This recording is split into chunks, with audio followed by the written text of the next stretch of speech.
I want to be clear that this isn't about going into a scarcity mode. It's just being smart about what's coming in and what's going out. Get clear on what you need and give yourself permission to spend on that guilt-free.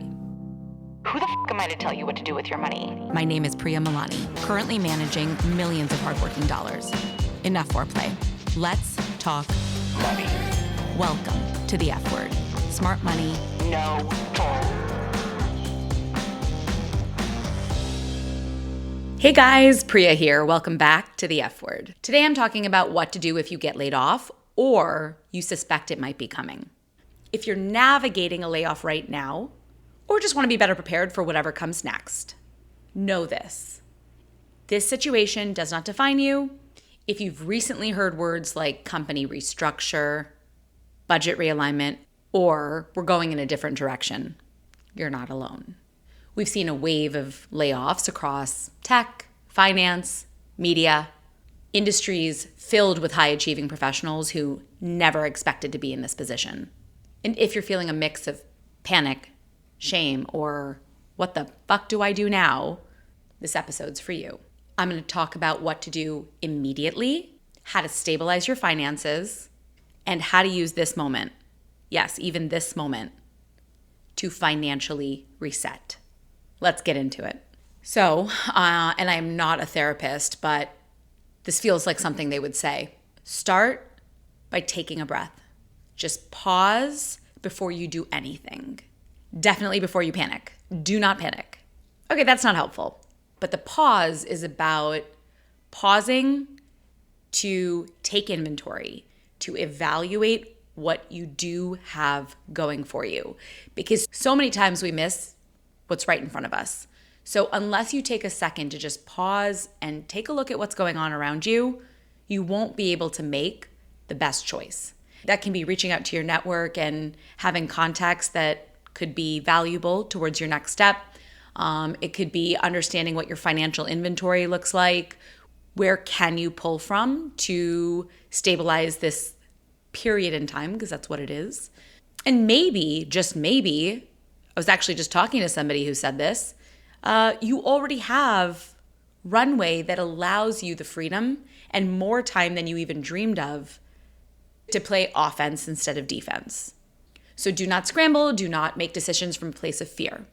I also just want to call out that these are the exact times that your emergency fund is for.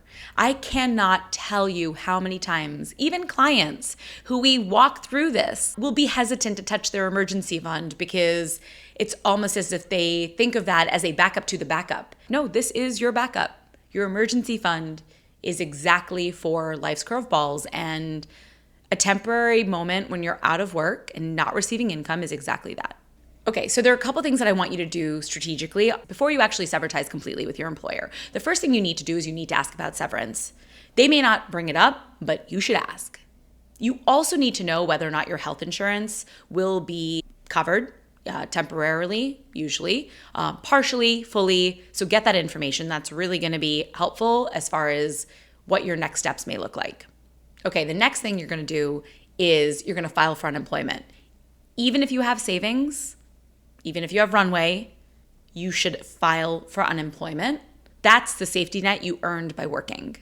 And this last one is something I've already brought up, but audit your cash reserves, right? So what do you have available to you? Do you have equity in your home that you can pull from?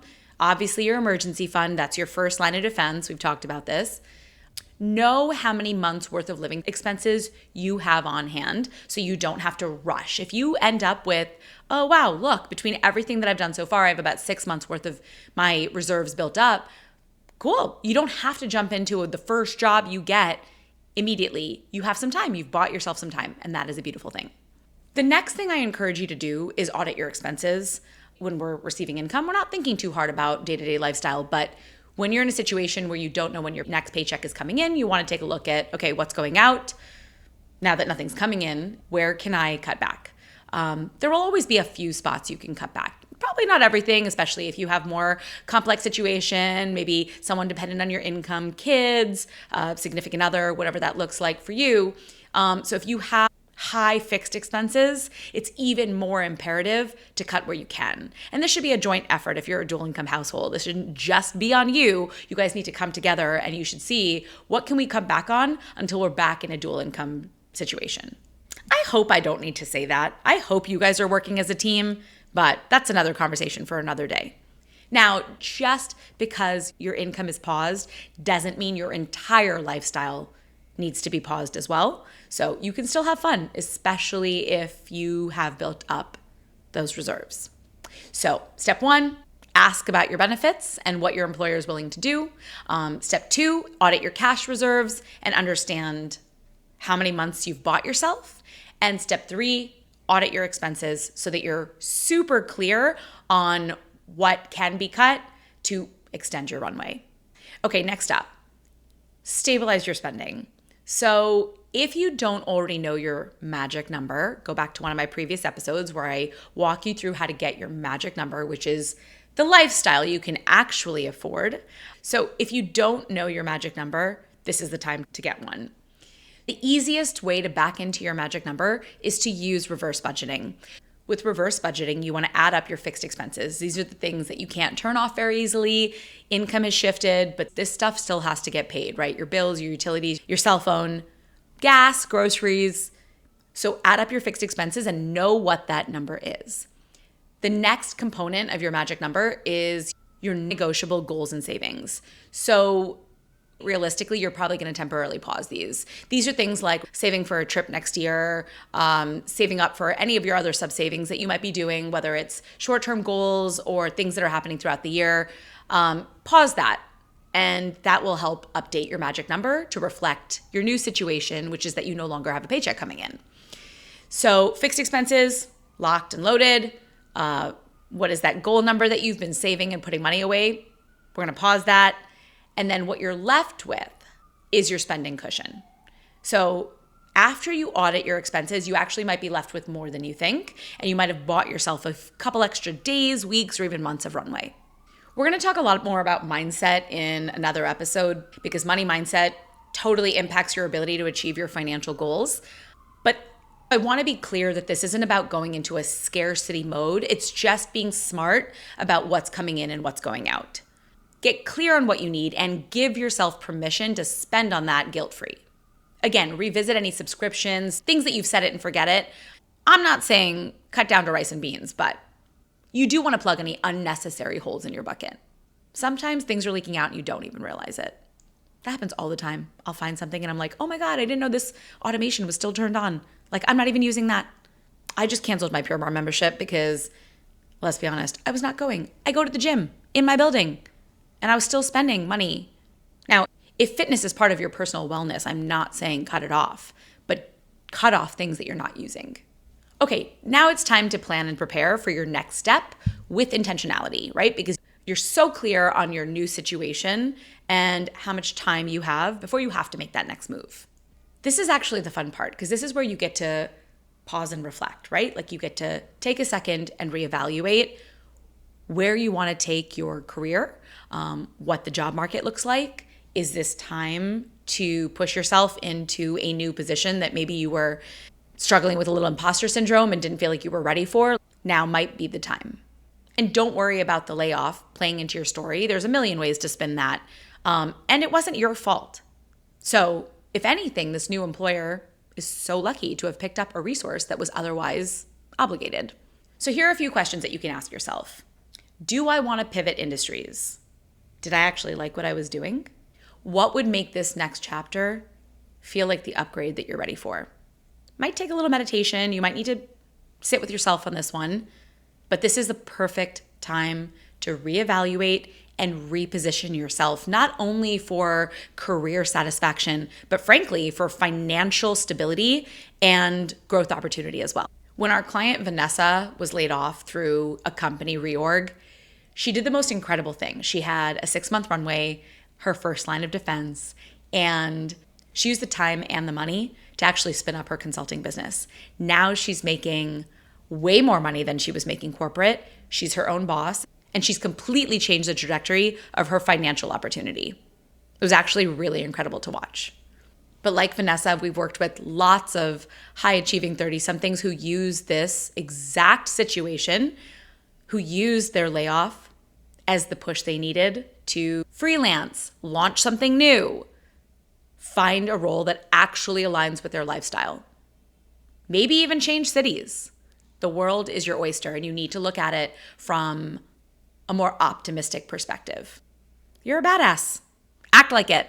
All of this subliminally points to the fact that having a plan in place for your money can afford you the opportunity to take advantage of a moment like this, right? Like, it doesn't matter how much money you have, no matter how much money you have, if you have a plan in place, you're gonna have a lot more control over your next step. The next thing I wanna talk about is earlier I mentioned that you were going to evaluate your expenses and cut out anything that was non-essential and maybe even pause your saving.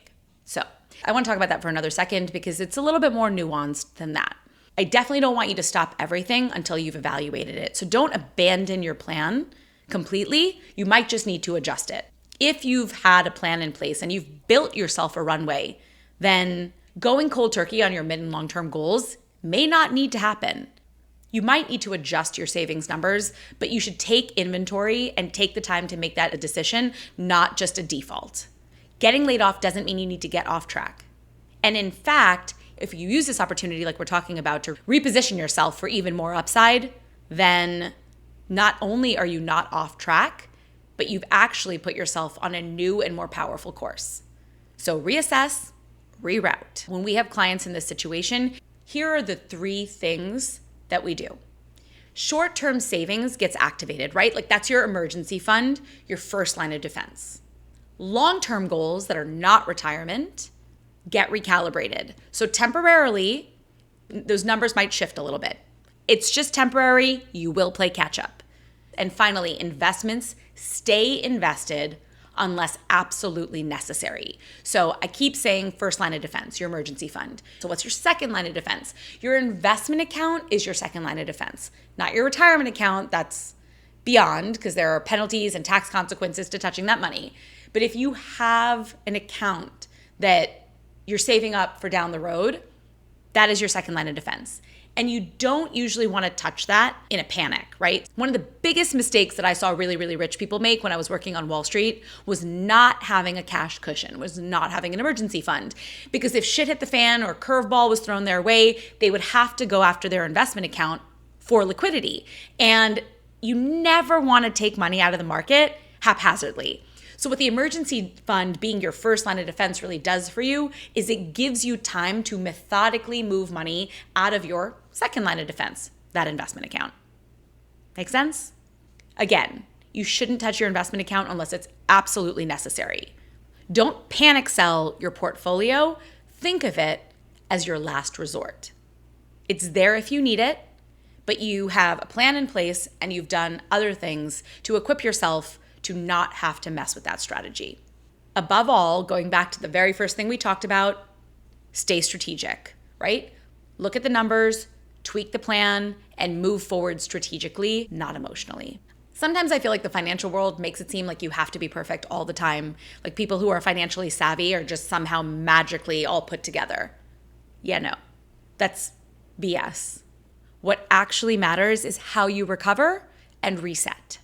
I really hope this episode gave you a little bit more peace of mind and some tactical ideas for how to navigate this opportunity. If you've got a sec, please share it with a friend who could use it. And as always, hit follow, like, subscribe, all the things. We're trying to grow the show, and we really appreciate your support. Thanks again for listening to The F Word. See you next time. Thanks for listening to The F Word with Priya Malani. If you like what you heard, hit subscribe wherever you're listening and leave us a review while you're at it. We're approval junkies. Don't forget, you can find a ton of great resources, content, courses, and other freebies at stashwealth.com. Now, for the capital S stuff our lawyers want us to say. StashWealth is a registered investment advisor. Content presented is for informational and educational purposes only and is not intended to make an offer or solicitation for any specific securities, product, service, or strategy. Consult with a qualified investment advisor, that's us, before implementing any strategy. Investing involves risk, including the loss of principal. Past performance does not guarantee future results. There, we said it. Did I have that up?